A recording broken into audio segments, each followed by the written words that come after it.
I'm the highest in the room. Hope I make it out of here. We ain't stressing about the loot. My block made a case of real.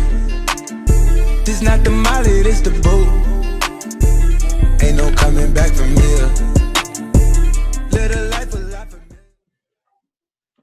Ladies and gentlemen, welcome back to episode 27 of Diamond and Raw Sports Talk.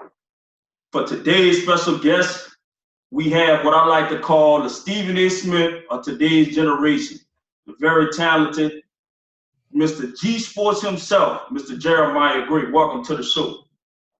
Appreciate y'all for having me, man. Giving me this platform and to come on y'all show and kind of talk about some of the things that I've been doing and also some of the things that y'all been doing with a lot of these top athletes in the state. Yes, sir. Yes, sir. So just tell us, how are you and your family holding up in this pandemic so far? My family's doing pretty good. We've been practicing a lot of social distancing. My mom's she's an RN nurse, so she's like really, really adamant about, washing your hands, being safe. She's always been like this since she's been a nurse. So this is not really something that's new to me. So the only downfall of it all is that I haven't ever been able to spend too much time with my kids because they actually live with their mother in their grandmother's house, and their grandmother's she has some things that she has to deal with, like with diabetes and stuff like that. So I haven't been able to spend time with them like I would want to over this quarantine. But I've been FaceTiming and talking to them on a regular basis. So just trying to get through it, man, and stay prayed up. Yes, sir. Yes, sir. Well, with that being said, man, we're gonna dive right into it. So tell us, what is it about the sports media business that excites you the most?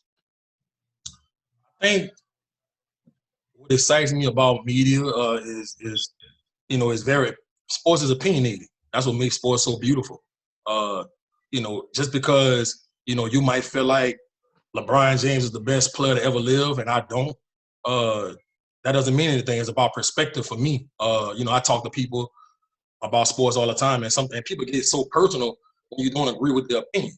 Mm-hmm. And that's what makes sports so beautiful to me. I've been debating sports since I was like 6, 7 years old. Never knew this was something I was going to actually do. I actually wanted to be a sports agent coming out of high school. But, plans changed. God had something different for my life. And I just love talking about sports, debating sports. I love evaluating. I love critiquing the game. I love networking. So that's some of the things that I really love about sports media. And I think it's something that more African Americans need to dive into because, nothing against no other race, but I feel like we can relate to a lot of these top athletes, especially in the football and the basketball side of it. And, for me, it's just not about covering a story. It's about helping these kids, knowing how to communicate, knowing how to articulate yourself, and knowing how to, life skills.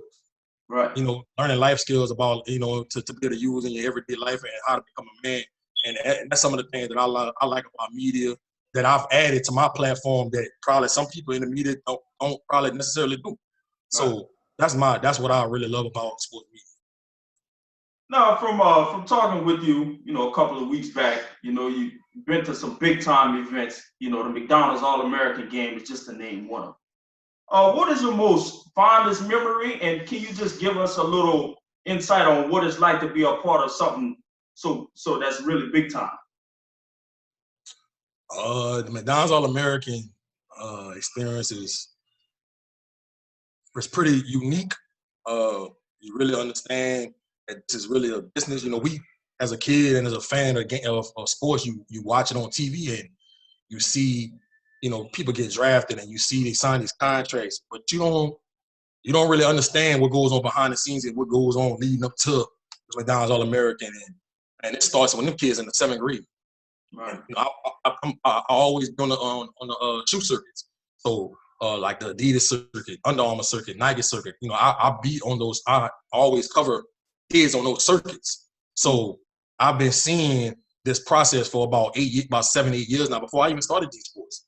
So the McDonald's All-American experience, you see agents in the hotels, you see GMs and scouts flooding the practices. I remember my first time going to McDonald's All-American. in Chicago, I was having a conversation with Sam Preston, the GM of the Oklahoma City Thunder. And he found out I was in the media, and he was like, "Where you based out of?" I was like, "Louisiana." And his whole deal was he wanted to know about Mitchell Robinson. And when I tell you this, he asked me some of the craziest questions about Mitchell Robinson, because they're thinking about investing in somebody like that and pay them multi-million dollars. They want to know everything about him. And, you know, what does media people do? We know a backstory. We know, you know, who their uncle is, who has influence, you know, what kind of kid is he. So that shined a lot of light for me on the whole business, so to speak, because I got to see firsthand what it's all about, and what goes into, you know, these kids getting drafted and things of that nature. So my next question is you know, it kind of pigtails off of that when you were talking about the agents and the GMs and, you know, the whole McDonald's ranking. You know, could you just stress how important that is to them? You know, because there's a misconception with some people who think, you know, that the rankings aren't that big of a deal. Can you just give us a little insight on how they view that, how they view those rankings? I'll be lying to you if I said that GMs and owners and scouts don't pay attention to rankings. I'll be lying to you if I said that. But at the same time, it won't make or break a kid. All right. I've seen they've had a lot of kids that have came through the draft that wasn't top lottery picks protected, and they end up getting picked in the lottery. Then you have some kids that's, you know, or the small schools that's not even protected to get drafted and end up getting drafted. You know, the real organizations that have real good scouting departments that do their due diligence, they do their research, they do a full evaluation and find out what kind of kid is he, character-wise, skill set-wise, what kind of ceiling does he have. That's a big part of the NBA. They want to know, does he have a ceiling? Has he peaked? That's a big part of the evaluation process when it comes to a lot of these GMs and these scouts evaluating these kids. And so that's what plays a part into that. The rankings does play a small part, but I don't think that's a stamp on, oh yeah, he's gonna be a lottery pick, or yeah, he's gonna be a franchise player. You know, that is just something just to kind of just get a kid some publicity. And a lot of that, man, is politics. You know, you got a lot of things going on behind the scenes with agents, working deals with people in the media. Look, pub my kid, I'll do this for you in the back end. A lot of that's kind of a lot of stuff like that goes on when it comes to the NBA draft and the NFL draft. You know, you see Mel Kiper and Dave Billis hype some of these kids up sometime. Best believe sometimes that's for a favor. So, and that's why you see some of these kids be like, man, they hype this kid up. He get into the league and he's a bust. So the rankings are not what they're all cracked out to be sometimes, in my opinion. Mm-hmm. Now, as you know, Newman basketball has two of the top kids in the state, and Javon Ruffin and Chris Lockett. Do you see a championship in the near future for the Greens? Yes, indeed. Yes, indeed. Anytime you got somebody like Randy Livingston, who in my opinion, even though I never got to see him play, but I saw videos and some of the old heads that I know that watched him play and come up, that he's supposed to be, you know, arguably or probably the best high school basketball player to ever come through Louisiana. You got him leading that ship over there in Newman with Ruffin and Chris Lockett. You know, I think Chris Lockett is a potential pro. 6'4", 6'5" point guard, can handle it, has a high basketball IQ. His jumper is improving every year. And he wants to work. He wants to work. And I've been watching him since he was in the 7th grade. I think his ceiling is only going to get high. And I think the USA basketball experience was big for him. Playing with other top athletes in the country, and getting that coaching and understanding the things he needs to work on. And Randy understands what it takes. He's played in the league. He's played at a high level. So I think they definitely should at least win 2 state championships before Chris Lockett leaves from Newman, in my personal opinion. Yeah, man, he a dog, man. Like you were saying earlier, you know, with the intelligence, the IQ. You know, he understands, you know, and instead of driving all the way to the hole and the center slides over, you know, he pulls up and hit the jumper on a little floater. You know, that's something, man, that takes kids a while to develop. You know, he has it in the 9th grade. That's special. Right. And he has a high ceiling. Definitely. So speaking of a high ceiling, I would like for you to take me back to the matchup between H.L. Bourgeois and Walker High School. Walker High School. Man, I want to talk about Jalen Cook and DeAndre Buckets for a second. Can you tell me about those two kids and what do you see in their near future? Two different type of guards. Jalen, people got to understand, Jalen been playing high-level basketball since he's been in the 7th grade. He's always played up. You know, I tell kids and parents all the time, if your kids really like that, he needs to play up. You don't need to play with his age group. Jalen has always done that. When, you know, he was in the 8th grade, he played 15U. When he was in the 9th grade, he played 16U. He always played up. And so I think that was the advantage that Jalen had versus DeAndre. And if you look at Jalen's body, I think he's about 190 or something like that. You know, has some great broad shoulders with some good traps, big quads, big, nice calf muscles. He's defined.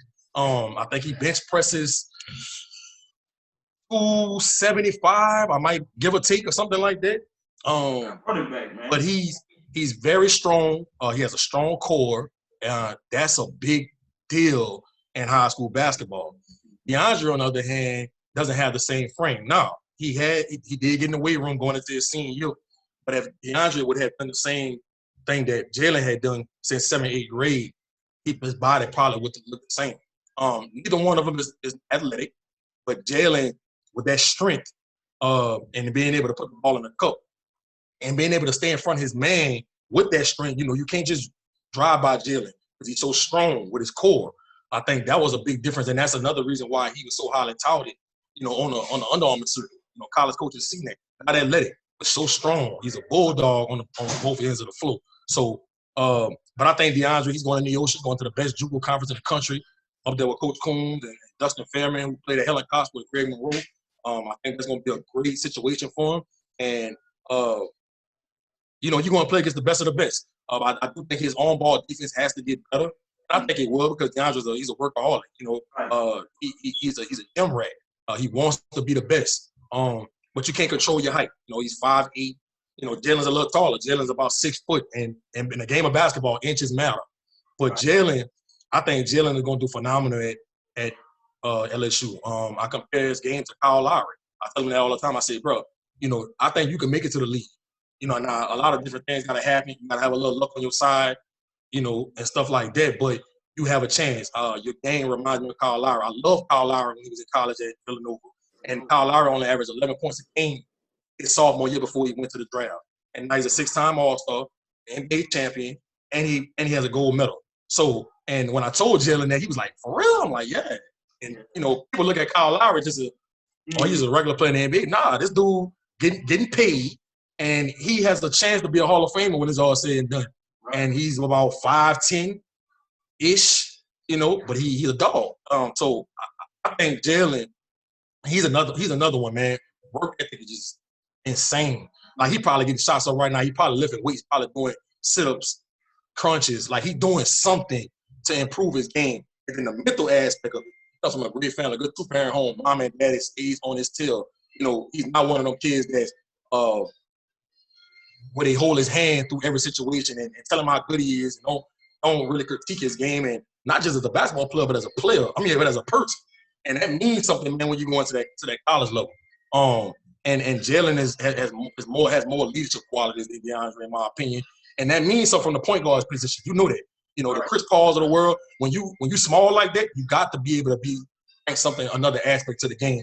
And I think DeAndre can you know, he can end up being that type of player, but it's something he's going to have to get instilled in him very quickly in that JUCO and the Ocho. But I think he can do it. I think he can do it, and I can't wait to see his progression in the Ocho, and so the same as Jalen Cook. Right. So take me back. I saw you posted a list. You know, your top 25 basketball players in the state of Louisiana. You know, you got a lot of grief around that, man, but I like the list. You know, I personally like the list, man. And the name that stuck out to me was Tweety Carter, you know, because people don't really remember. But, man, that was a dog there, huh, bro? Man, that was a dog there, man. Yes. So, what you about to say? So, you seen also Lamar Peters was a baller as well. Mm-hmm. So who would you say out of high school was the better prospect? No disrespect to Tweety. I played against Tweety. My senior year was Tweety's sophomore year. He had 39 on him. We beat him. I went to HL Bourgeois and we beat him in the HL Bourgeois tournament. He had 39. It was effortless. Could shoot the ball from anywhere. But Lamar just a different type of animal. Lamar, people don't understand. Lamar was mad that I had him at 25. I'm like, Lamar, I've been watching basketball since 95. You got to understand, that's over 25 years of basketball. For you to be in that top 25 means something. I had a lot of old heads was like, why you even put him on there? I'm like, because he one of the best 25 I ever saw in my life. I think Lamar was that good in high school. I think Lamar was a better high school player in my opinion, just because Tweety really couldn't stay in front of his man like that. He wasn't a great on-ball defender. Lamar, when he put his mind to it, he will lock you down. Lamar can facilitate. He can score from anywhere. He can finish with the left or the right. He played with good body control, played with good pace. And, Tweety shot the ball way more than Lamar. And Lamar won state championships on a 5A level. That's the best of the best. So, no disrespect to Tweety, but you did it at, Class C, and you did beat some good programs in 4 and 5A in your 9-district schedule. But throughout your whole 4 years in high school, I just think Lamar played against better competition. I just think Lamar had more of a skill set. And the mentality Lamar had in high school, like he put fear in his opponents. And I always felt like since his 10th grade year that he had a pro game. The way I never seen anybody in the high school level create separation like Lamar Peters. Yeah, I think that's one of the things about his game that he does pretty much better than anybody I ever seen on a high school level. And I done seen some dogs. But the way he can create separation, stop on the drop of a dime, shoot it from anywhere on the floor, it was unprecedented. And that's why I think Lamar had the edge over Tweety. But Tweety was no slouch. Tweety was a dog. I think Tweety, I had him on my list. He's one of the best high school players I ever seen. Even though I had Tweety before Lamar, that was more so about just playing homage to the greats that came before. You know what I'm saying? I just couldn't disrespect the older heads. You know what I'm saying? So that's what that really was about. But if you ask me who was a better prospect, I got to give it to Lamar over Tweety. Right. And you were just bringing up the shooting of Tweety. I remember one game, I think it was against East St. John. He had like 19 threes. That's the game he had 73 points. Yeah, man, that was. Whew. And you got to understand this too. People don't understand. If Lamar would have played on that team, shooting the ball the way Tweety shot it, oh my God! Do you know Lamar probably would have 10,000 points in his career? Right. And you play the hand you do. I'm not trying to take them from Tweety, but Lamar played on the team with Keaton Thompson and Tyree Griffin and some other good guys, or Lamont Brissett. So he couldn't just shoot the ball 25 times a game. Right. He had to shoot around 18 to 20. Tweety was shooting 30 plus every game. He was gonna get his 30 shots. Right, definitely. So man, I want to shift the interview to the game of football for a little bit. I see you do a lot of coverage on Edna Carr, the historic Edna Carr High School. Just from being around them so much, would you say their program is built for a nationally ranked schedule? Definitely. That's a well-oiled machine over there. I know the ins and outs of that program and the ways and conditioning, the preparation, the way they prepare for their opponents. Like they're watching film on American Heritage right now. They're watching film on John Curtis right now. They've been doing that for like the last 3 months, right after the state championship. That's just how they built over there. And it's from the top to the bottom, from the head coach to the water boy. Everybody's all in. And that's why they won 4 in a row. And I personally believe they're going to win 5 in a row. Now, will they beat American Heritage and John Curtis and Cadillac Baton Rouge in the first 3 weeks? That remains to be seen because they have a new quarterback, A.J. Samuels, going to be a sophomore, who I think is going to be one of the better quarterbacks to come out of Edna Carr's program. But he's going to need a little time. I think by around week 6 or week 7, he'll start coming into his own. But that's tough for a first-year starter to come in and go play against somebody like American Heritage, who's coached by Pat Surtain, who had state championships out there in Florida, and a John Curtis team and a Cadillac Baton Rouge team who stomped them last year. So it's gonna be tough. But I think oh, what happened? Hold on 1 second.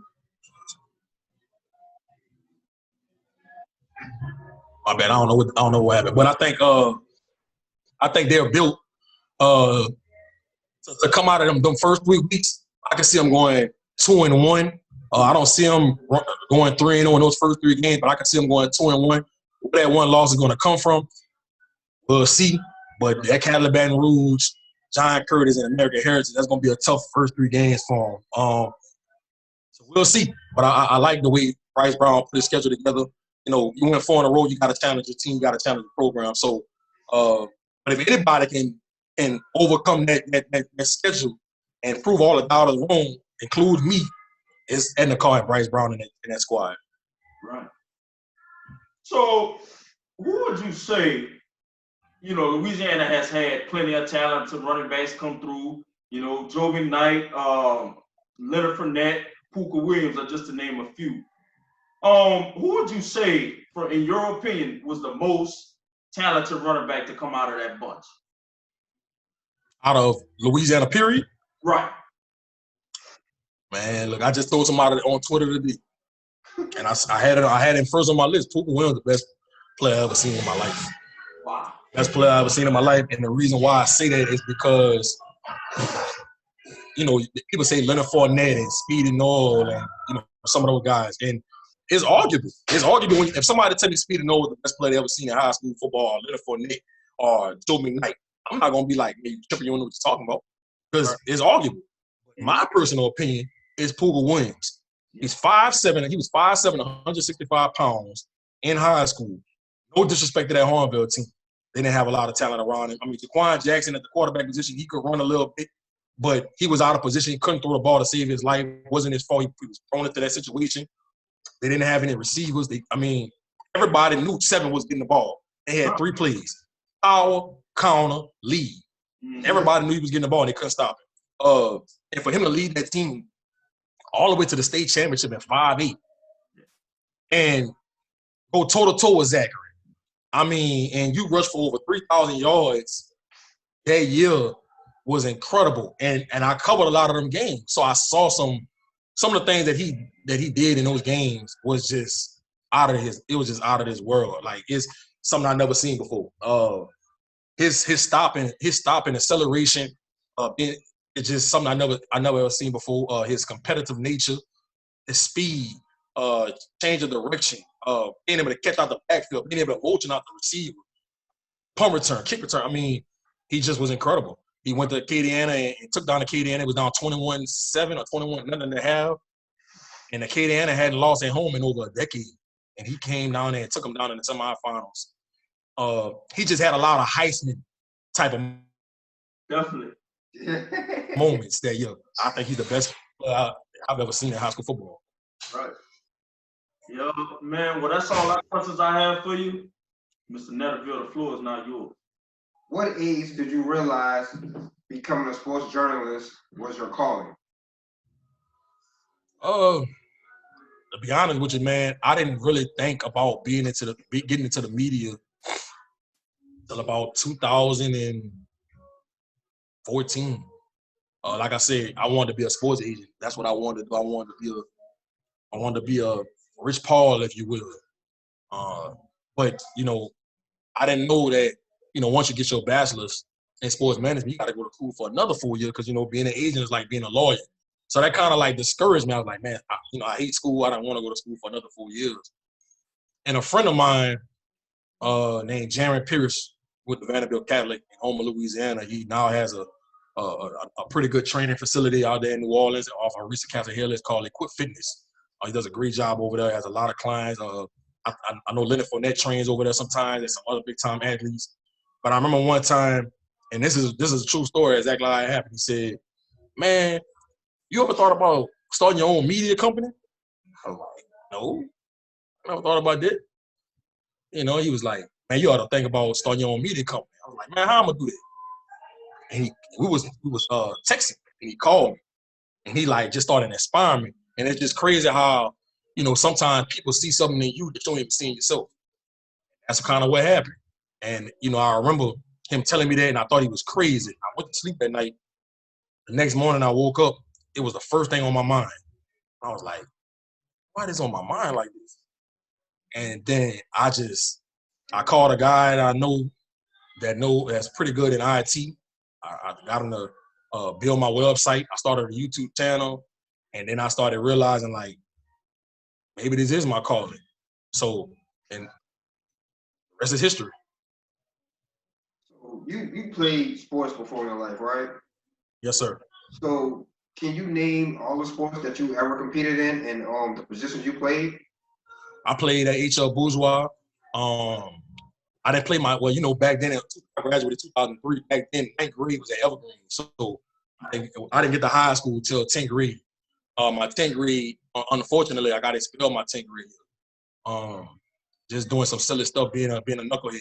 So I didn't get to play sports my 10th grade year. So I played my 11th and 12th grade year. I was a starting point guard, and I was a starting receiver in DB, kick return and punt return at HL Bourgeois. I actually have the record at HL for the longest kickoff return ever in school history. So I was all district in football. Basketball, I wasn't. I was honorable mention. And my junior year, we wasn't really good in football. We was 0-10. My senior year, we went 1-9. Basketball was a different story. My junior year, we was like number 3 in the state. We lost in the quarterfinals to Southwood, who actually ended up going to the state championship. And then my senior year, we lost to Barb in the second round. And then I ran track. I ran a 4x1, 4x2, and I did long jump. So all your years of covering sports and competing in sport in track and field as well, because this is my next question. Who was the fastest track star you ever seen in Louisiana or ever ran against?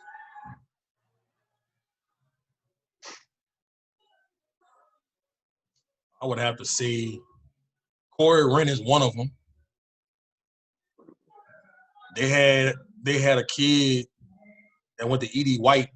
This was like when I was in high school, like 2001, 2002. His name was not E.D. White, HL Bourgeois where I went. His name was Daniel Trostcliffe. He's actually on the wall at HL. I think he was all state like 3 years in a row or something like that. I remember him running like a 10.6 in the 100.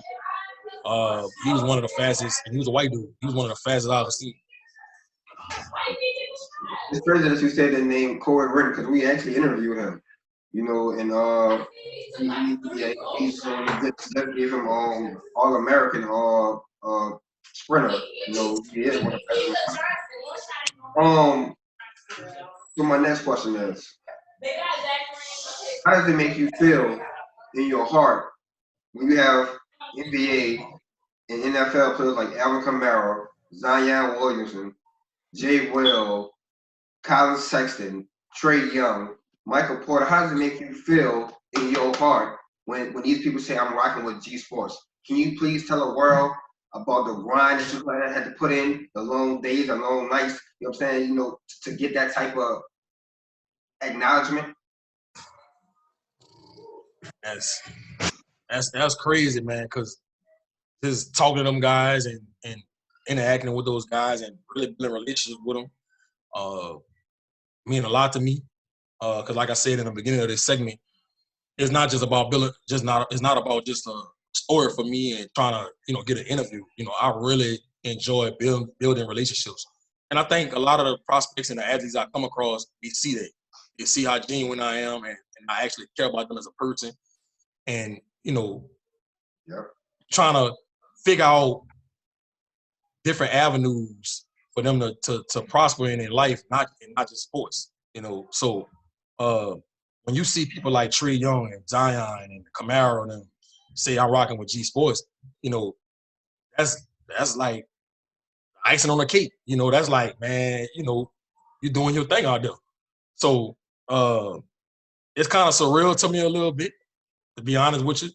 You know, people ask me that a lot, you know, especially like the younger kids, like in high school, like, man, you interviewed Zion Williamson, you know, and they always ask me, like, how is he? You know, he cool, you know, and it's kind of starting to get regular to me now because I'm starting to interact with so many different top prospects and athletes and people that's going to the league. it's kind of becoming second nature to me. But it means a lot to me, man. It means a lot to me. I put in so much hard work, and I've been grinding for this since 2014. So, and you know, I think when you put in the kind of work that I put in, you're gonna start seeing fruits of your labor, and I think that's what you see. You see people like Trey Young, Colin Sexton, and these guys saying rocking with G Sports, and I think the best is yet to come. Can you please name me 4 young men in high school football this upcoming season that are sleepers? I've been actually posting a sleeper every day since this quarantine started. Man, there's a lot, man. There's a lot of kids that's kind of going under the radar. They got a kid at U High named Derek Graham. He's a sophomore. He's going to be a junior next year. Plays running back.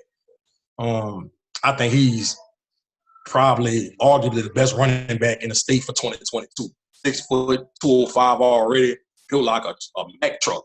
I think this year he's going to have the next 2 years. I think he's going to have a dominating junior and senior year, and I think he's going to be highly sought after.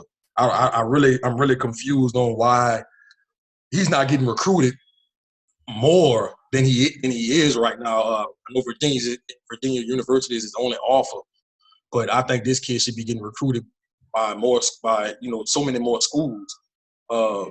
Even though he's a sophomore, he has the body type, runs with good balance, runs with good pad level. He has that competitive nature that we look for in these kids. And I think, like I said, when we look back 2 years from now, we're going to be like, Derek Graham is one of the best running backs in his 22 class in the state. Another kid, they got a kid at Ellender High School who just kind of started picking up some steam, Orion James. 6'1", 175 pounds, athletic freak. I mean, he can windmill, like fully extend windmill right now. He got I forgot exactly what his numbers is in a long jump, but it's something ridiculous. And last year was his first year playing varsity football because his freshman year he broke his leg. But this kid is an athletic freak. Has a nice body. I think you're gonna see he could very well end up being one of the best receivers, if not the best receiver in 2022 by his senior year. Mississippi State and Virginia just offered him in the last couple of weeks. But you know, when you go to a school like Ellender and you know from home Louisiana, we don't get the recognition that we deserve down here. So it kind of takes a little while. Same thing happened with Ja'Kai Douglas. Same thing happened with Mason Smith. But once you start picking up their steam, they start getting the recognition they deserve. But I think Orion James from Ellender High School is a big-time sleeper that can end up being one of the best in the state. My third prospect probably would be – I'm torn, man. There's so many kids. I probably would go with – there's a kid that's at Southside High School in Lafayette. His name is Jack Pruitt, little slot receiver, probably about 5'9", but I think this kid has the potential to be the next Cole Beasley, Julian Edelman type of player in college. But you know, he's white, and as much as people don't want to admit it, white receivers get overlooked. That's just what it is. But he has a skill set. He puts that foot in the ground. He can make people miss. He's very good in space. He has that straight line speed you look for. He's just 5'8", 5'9". But I think that's a kid that people need to stop sleeping on. I'm not saying he's a Power 5 kid, but I think he's a kid that he can go play in the Southland, Sunbelt, and be an all-conference type player. So Jack Pruitt doesn't have any offers.